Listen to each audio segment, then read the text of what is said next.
una lectora nos escribe desde Estados Unidos muy preocupada y con una preocupación muy válida, comencemos por ahí, en la que señala que por qué las misas en las iglesias católicas son tan aburridas, mientras que en su experiencia ella ha ido probablemente a una de estas mega iglesias pentecostales, evangélicas, donde hay celebraciones muy intensas con cantos, con aplausos, con guitarra, con mucho entusiasmo, y donde en el mismo servicio se separan a los niños para recibir una especie de catequesis, de los jóvenes para que se diviertan, para que tengan una actividad propia de los jóvenes, y los adultos reciben una prédica muy encendida, a la vez que, bueno, existen muchos cantos, ¿no?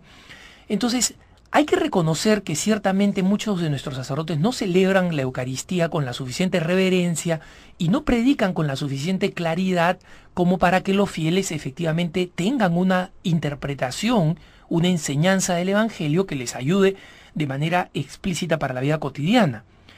Admitido esto y dicho esto, hay que entender que hay dos diferencias abismales entre un servicio evangélico y la misa católica. En primer lugar, los pentecostales funcionan como un supermercado. Y no digo esto de manera denigrante, por favor, compréndeme, no lo digo de manera ni ofensiva ni denigrante, sino que cuando un ministro se gradúa de un seminario protestante, aplica, o sea, postula a un trabajo en alguna iglesia protestante. Allí comienza usualmente con el trabajo con jóvenes, etcétera, y luego va ascendiendo, si es que tiene carisma, si tiene capacidad de prédica, va ascendiendo dentro del escalafón de este templo y probablemente podría terminarlo heredando como su pastor. En otros casos, aquellos que son muy buenos, muy jóvenes, o que tienen, digamos, el deseo, la ambición de tener su propio templo, tienen algún capital si provienen de una familia con dinero, o si no, se endeudan, piden un préstamo bancario, compran su propio templo y comienzan a atraer fieles. Y para ello tienen que desarrollar un servicio que sea muy atractivo para la zona que han escogido, ¿no? Entonces, un ministro protestante en California va a tener pues mucha música, mucho relajamiento, porque los californianos les gustan las cosas así y son totalmente distintos a los evangélicos de Kansas, que quieren escuchar muchísimo más de la palabra, quieren mucho menos cantos, no quieren mucho más silencio, más recogimiento, etcétera. Cada uno se adapta a su propio público, porque además, entre otras cosas, tiene que pagar ese funcionamiento. Mientras que la Iglesia Católica, las parroquias han sido asignadas a sacerdotes, han sido puestas por encargo del obispo a determinados sacerdotes.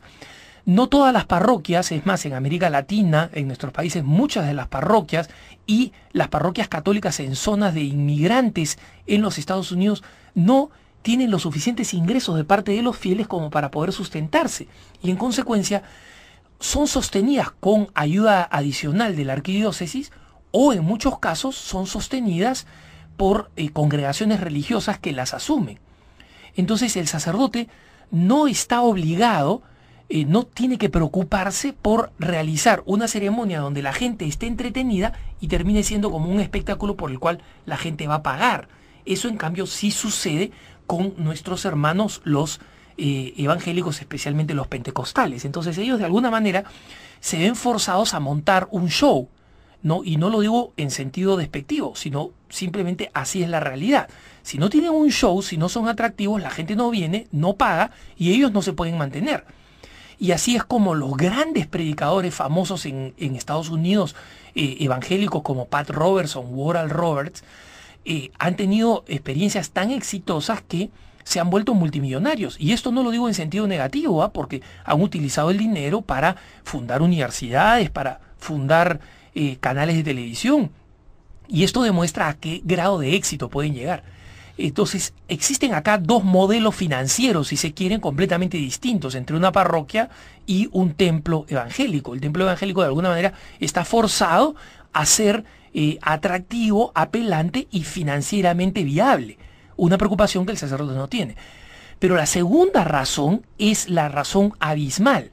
Es que en la Iglesia Católica, con todas sus limitaciones, nosotros tenemos, en primer lugar, la celebración litúrgica tal como la hemos heredado de los apóstoles, porque digamos los elementos centrales, inicio, reconocimiento de los pecados, liturgia de la palabra, credo, liturgia de la Eucaristía, recepción de la comunión y despedida, toda ella forma parte de la esencia de la Eucaristía, tal como la heredamos de los primeros apóstoles, tal como los discípulos de Jesús, inspirados por el Espíritu Santo, descubrieron que era la forma de celebrar el domingo para adorar al Señor. Esa es la forma. En el otro lugar pueden haber aplausos, cantos, diversiones, cosas que atraen a los jóvenes, cosas que entretienen a los niños. Puede estar muy bien y muy loable, pero no tienen la celebración eucarística. Y lo que es peor, no tienen a Jesús presente en la Eucaristía. Tienen aplausos, tienen cantos. Pero muchachos, para entretenerse uno puede ir al cine. Claro, uno de estos templos sale más barato, porque uno si no pone nada en la colecta, al final le sale gratis, ¿no? O puede poner poco y le va a salir más barato porque le van a dar una hora y media de entretenimiento, de diversión. Y es verdad que una persona puede salir emocionalmente más inspirada, pero la razón por la cual sale más inspirada, en parte, es porque hemos caído víctimas de la cultura del espectáculo que nos impide saber saborear la misa tal como es. La liturgia no va a cambiar y no tiene que cambiar, porque esa es la que hemos heredado de los apóstoles. Algunas cosas con el paso del tiempo se modificarán, como por ejemplo las misas eran en latín, ahora son en lengua vernacular a partir del Concilio Vaticano II. Pero la esencia estructural de la misa sigue siendo la misma. Y los católicos tienen que aprender a valorar la Eucaristía como lo que es el momento culminante de adoración, el día del Señor, el encuentro con la palabra, el alimento con el cuerpo de Jesucristo. Nadie que sale de un templo evangélico sale con el cuerpo de Cristo en el corazón y en el alma después de haberlo recibido de manera real. No hay nada que se compare con eso. Y si nosotros no sabemos apreciar eso, es porque nuestro gusto se ha corrompido. Es como aquel que ha comido tanto caramelo que no puede gustar los alimentos sofisticados, finos, nutritivos, porque se ha malogrado el paladar. Entonces ha llegado el momento de nosotros reeducarnos. Y es verdad que muchas veces los niñitos llegan y no entienden la misa.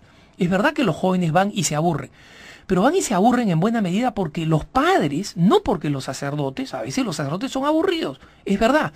Pero si el sacerdote hablara bien y fuera divertido, ¿cuánto más va a cambiar la misa?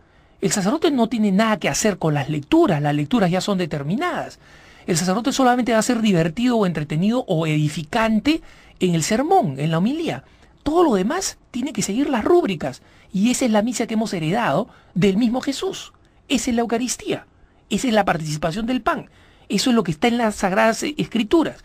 Y los evangélicos que se precian de seguir las Sagradas Escrituras tienen servicios que no tienen nada que ver con lo que está escrito en el Evangelio. No tienen la Eucaristía, no tienen la repartición del cuerpo de Jesús que dijo, esto es mi cuerpo, ¿no? Y para aquel que reclama tener una interpretación literaria de la Sagrada Escritura, ¿dónde está ese pasaje? ¿Por qué no reparten el cuerpo de Jesús? Pues no lo reparten, ¿no? Porque no consagran, porque no tienen la potestad para consagrar.